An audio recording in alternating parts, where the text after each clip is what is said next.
Alright, what's going on, guys? My name is Mike, and welcome back to Genshin Impact. Bang.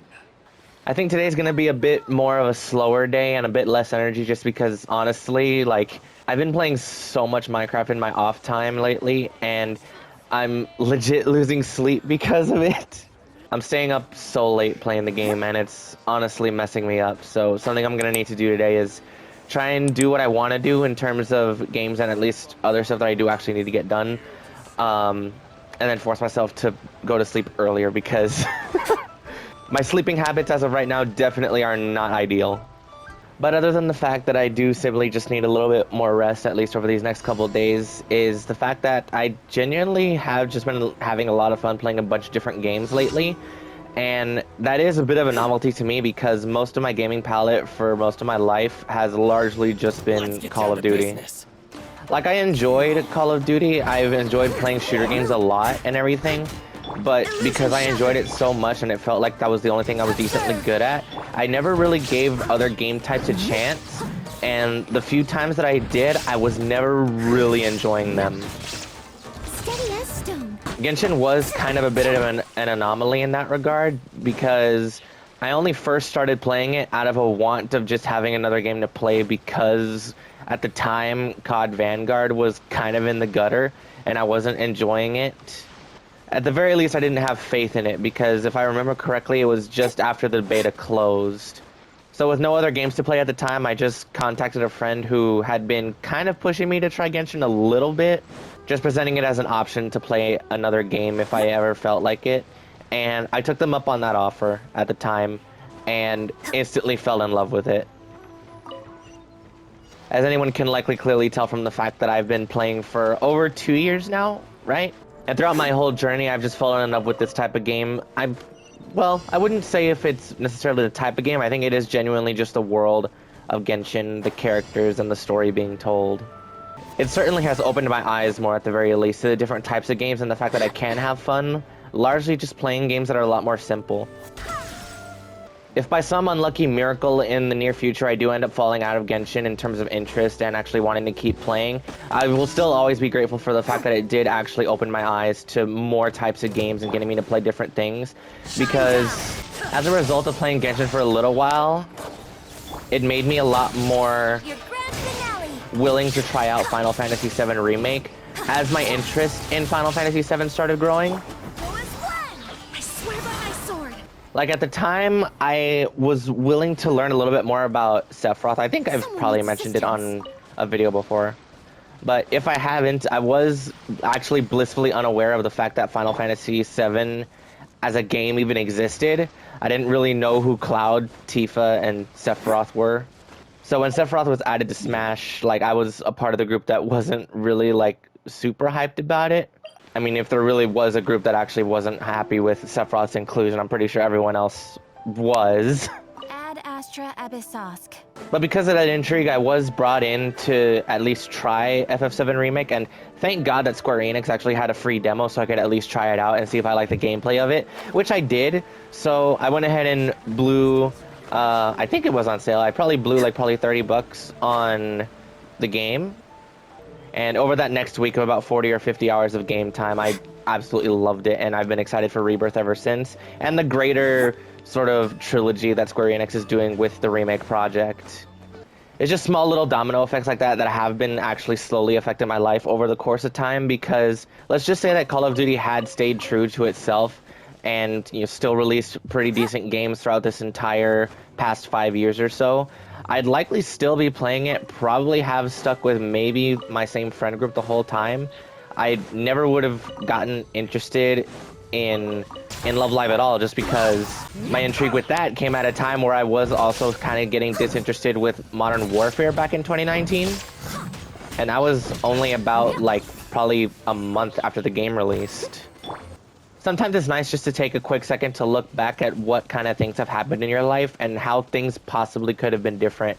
It is something that I kind of do pretty frequently when it comes to both Genshin and a series like Love Live.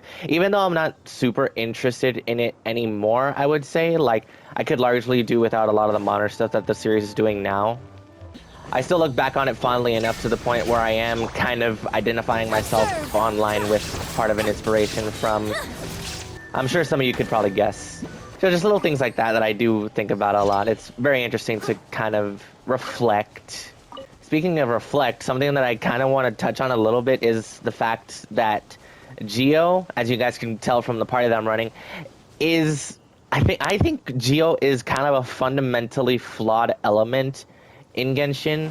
There's not really much that can be done with it unless it gets a complete overhaul as an element.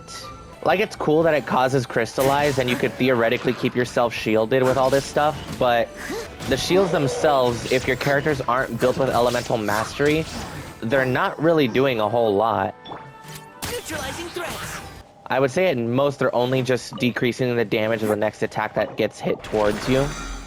Because the crystallized shields don't stack their HP. Like, I'm pretty sure they all do have a timed cooldown as far as their lifetime, but the fact that you can create so many crystallized shields, but they basically override each other as you pick more up, I think is a little... like, it just doesn't make Geo all that worth it, in my opinion. I think that's also part of the exact reason why mono Geo teams are really kind of the only good way to use Geo as an element in this game. Like, think about it. You have Yun Jin, who increases attack speed. You have Goro, who increases defense and Geo damage bonus, so he's a great Geo support. Whereas Yun Jin, even though she has an affinity with Geo, she can work on a bunch of other teams, and she can help out somewhat with some crystallizes here and there, nothing too crazy. Then you have the main DPSs like C6 Noelle and Ito, along with the Geo shield supports like Zhongli and just Noelle in general.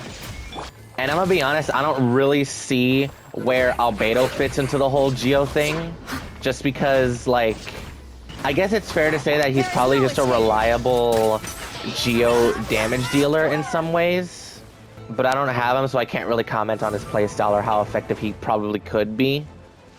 I just do think that Geo is fundamentally flawed, and while I do think Navia is going to be a pretty interesting character, just based off her design alone, I'm very scared for her kit and what she's actually going to be contributing to the game in terms of being a unit. As I've talked about before, the few patches before a new region are always a lot less action-packed than, of course, when an actual new region drops. I would say sometimes that leaves me hoping that Hoyoverse is working on a bunch of stuff in the background that could be along the lines of quality of life and player friendliness, consumer friendliness even. To put it in perspective, Geo has been a part of the game since it launched in 1.0, and currently there are more Dendro characters than there are Geo characters in the game. So we've got, I think, precisely one more Dendro character than the Geo characters in the game. And not to say that Dendro is obviously bad, I think Dendro is actually probably the most fun element to use in the game. But I think it is a slight possibility that since Hoyoverse has been so quiet with releasing more Geo characters, that maybe they went back to the drawing board on the element. It's possible. At least in terms of reactions, I hope that they don't change it too drastically to the point where beloved characters like Zhongli end up getting kind of shafted. Because I don't think it's a matter of the playstyle of the Geo characters being bad. I think it is legitimately just an issue of Geo itself not really being a useful element. Something that I did also notice as well, thanks to Twitter this morning after I got up, and something that kind of ties back to what I was mentioning yesterday in terms of me hoping to see more Hydro characters put into the game, is the fact that, yeah, it actually is kind of true. We don't have that many Hydro characters in the game right now. And it was actually a bit of a similar situation when it came to even something like Inazuma. I completely forgot about this because I was practically living through it at the time, and also just watching a bunch of playthroughs after I kind of went through the entire story myself. There were no added Electro units to the game besides the base 1.0 game until Inazuma came out. A was literally the next Electro character to be added outside of the base game. So you had Razor, you had Beidou, you had Lisa, you had Keqing, but besides those four, there were no other Electro characters getting added to the game between 1.0 and 1.6. So for an entire year, the community saw no new Electro characters, and A was the first new one, if I'm not mistaken. It might have been Sarah, I don't remember. But the point is that it kind of is a similar situation right now. We don't really have many Hydro characters in the game as of right now. We have Yelan, Kokomi, there was Mona, Candice, Xingqiu, and Barbara, right? I know I'm missing a couple, but numerically, I don't think that's a lot compared to some of the other elements. Like, I'm just trying to think off the top of my head right now.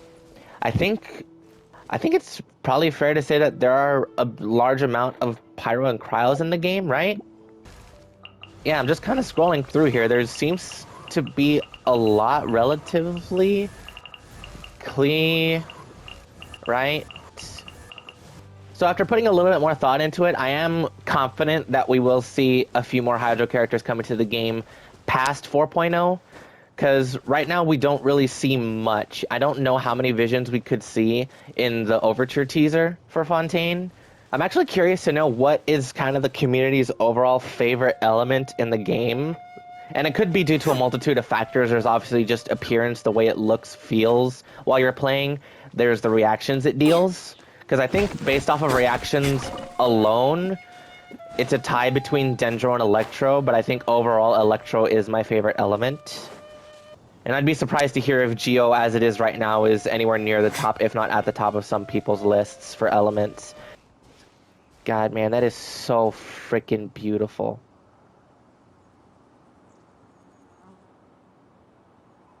Wow. I'm honestly kind of speechless whenever I see certain scenes like that. It's just crazy to see that. It's just crazy to see some of the landscapes and environments that this game can generate through its lighting, and wow, I can't believe that this is a video game so stylized and colorful as well. Geo may not be as effective as an element, but holy cow, dude. Liyue is such a beautiful place. Neutralizing threats.